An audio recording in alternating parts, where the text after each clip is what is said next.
Hamm here post-game after the Miners' great win over the New Mexico State Aggies. Your final score 55-54, and let me tell you, it was a rocking house tonight at the Don Haskins Center as the Miners and the Aggies really went to battle. You know, it was really close throughout the game. First half, the Miners were up until late, very late as a matter of fact, as New Mexico State hit a buzzer beater to put them up by 2.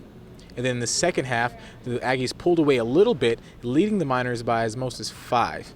But it was really the big clutch plays down by John Bohannon's late and Chris Washburn, the freshman. You know, Julian Washburn also had a spectacular game, leading the Miners in scoring with 20 points and 2 rebounds. John Bohannon also came in second in scoring with 15 points and 5 rebounds. And really, Chris Washburn was the one that put it away late in the second half with 2 very clutch free throws. And also, not to know, a steal earlier in the second half that were allowed the Miners to get points off of turnovers. That's really where they live tonight, as well as making their money in the paint. You know, they're really waiting on Connor Tucker and Mackenzie Moore to come back, so the shooting aspect, offense is really hard to come by for this team, but they still pulled it out. And especially, this is a great win after the 4-game losing skid they had, you know, in the tournament they just came back from. And now the Miners get to come home at the Don, get a little comfortable, gain some confidence, as now they have 6 more games here at the Don Haskins Center before they go out to travel. You know, tonight we'll have Chris Washburn as well as John Bohannon on their reactions. And of course, right now, let's go to Coach Tim Floyd with his reactions on the game. I think that ties the series at 101. Is that right? 102. 102, is that what it is? It's been a great rivalry for a lot of years. Our crowd was fantastic. I can't believe we had, 9,500 coming off of 4 stinkers in a row on the road. That's why this job's a special job. You know, we're going to be home now until January 2nd. We've got to continue to learn how to win.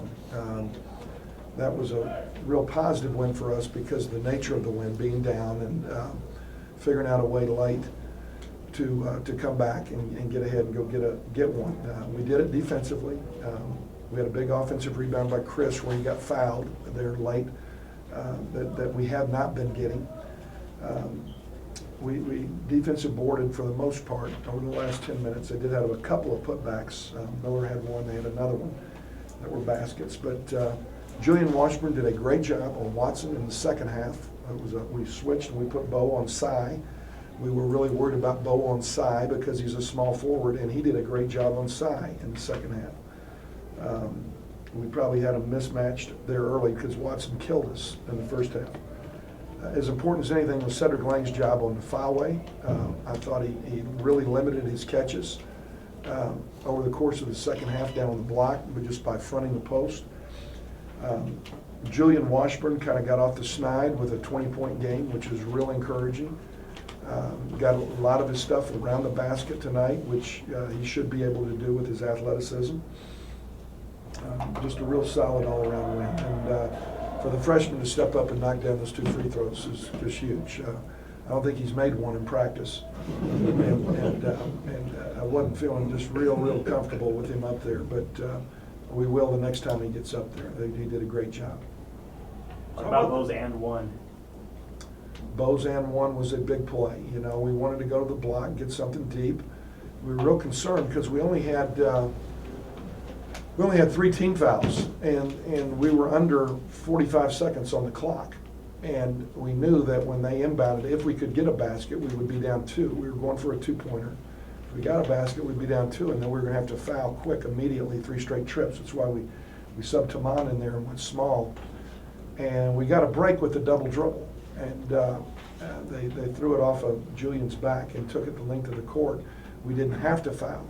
And we were able to use our last timeout in that situation to go run our next play, you know, what we were going to try to run on the block. And just all worked out. It lined up for us tonight.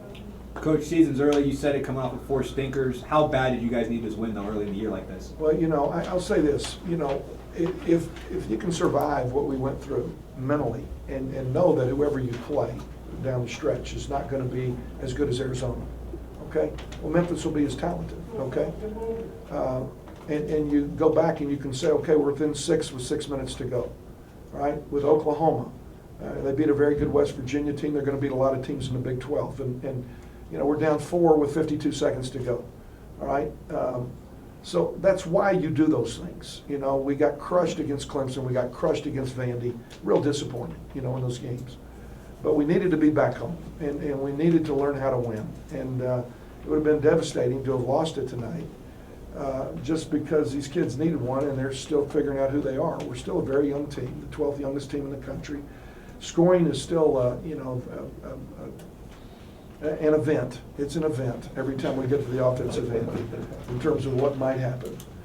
We don't know, you know, every time. But our execution was better tonight. And we got to the foul line. We made more free throws than they attempted, which was a positive.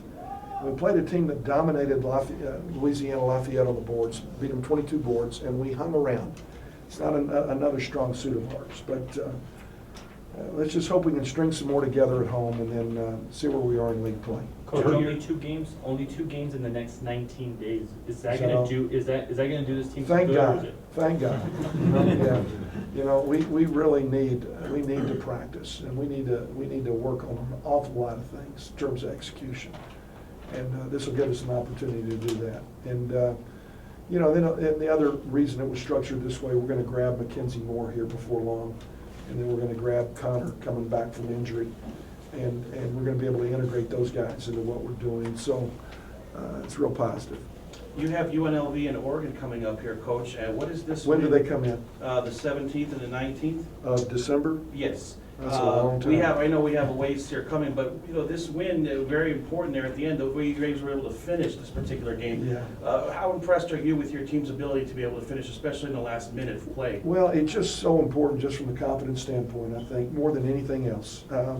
You know, we're going to be continuing to play the best non-conference schedule, in my opinion, in the United States.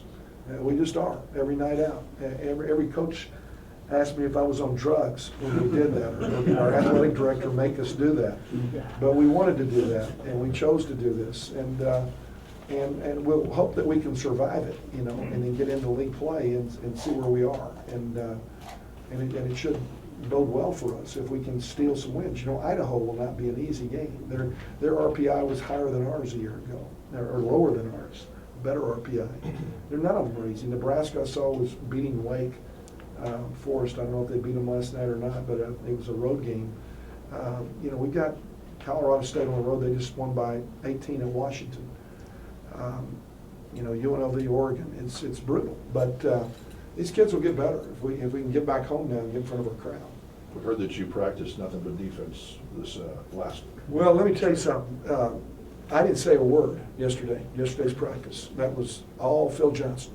I sat over there because I was really nasty to the young fellas in our film session the day before, and I was worried about losing them, you know, losing them in terms of their vulnerability.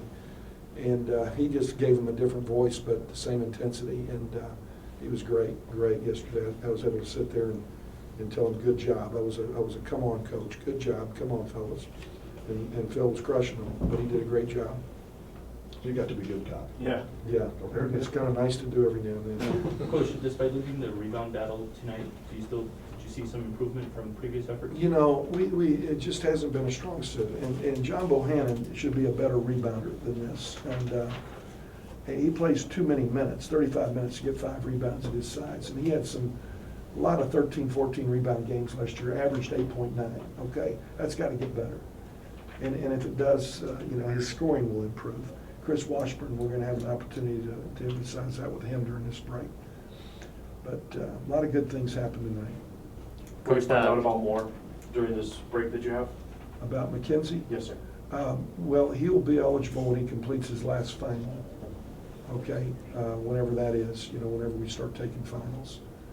He's projecting the UNLV game. That's what he's projecting.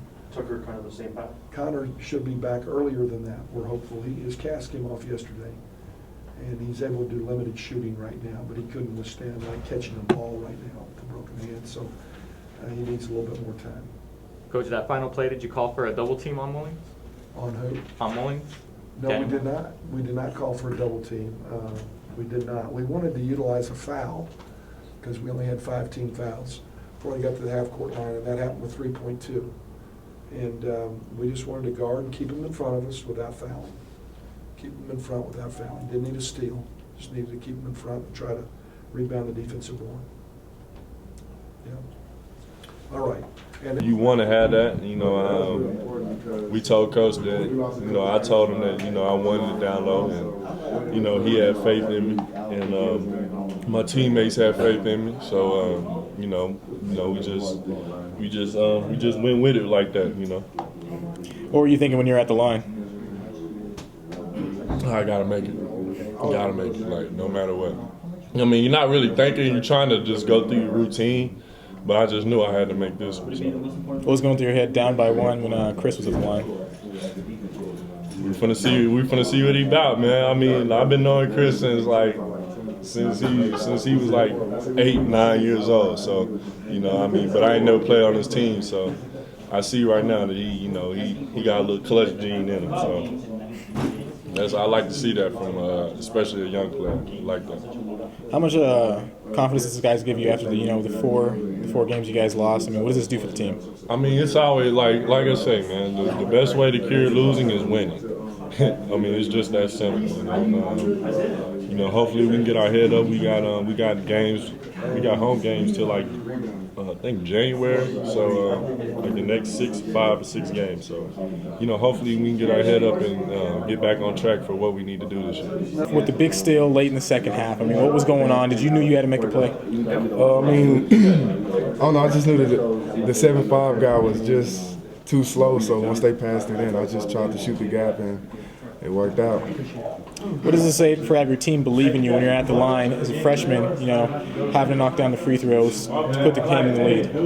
I mean, it's a lot because, they was just coming up to me, giving me encouragement to knock down the free throw, and went to the free throw line, went through my habit, and knocked the free throws down. What was going through your head? Don't miss. Don't miss. I mean, when did you guys really know you had? I mean, what was the defensive mindset on the last play? Did you know that they were going to go for 3, or did you think they were going to go maybe try to get a quick bucket? I just knew they was going to try to. I mean, I think they was going to just try to get the best shot that they could with the time that they had. So we was just trying to just keep them out of the paint and make them shoot a difficult shot like they shot. So everything worked out. You had a few turnovers tonight. I mean, what can you do to kind of maybe shore that up? Just slowing my game down, concentrating more. You think that's just from being, young, just really getting integrated into the team? Yeah, and also I think I'm trying to do too much probably too. I'm just trying to do too much. Just slow down. Couldn't have sent it better there. The Miners are really growing, gaining some confidence, learning how to win, which is so important for such a young team. They really have to come together and learn skills and just how to put a game away, just like they did tonight. Now we'll see you next time here at the Don Haskins for the Miners' next game. I think UNLV, I guess. And, what can we say about tonight's game to recap it? Your final score, once again, 55-54, but such a battle and such clutch play by some of the younger players here in the Miner team, and that really shows that this team has a very bright future and a very bright season ahead of them as they have one of the toughest non-conference schedules in the land. I'm Shane Hamm, here reporting for UTEPathletics.com.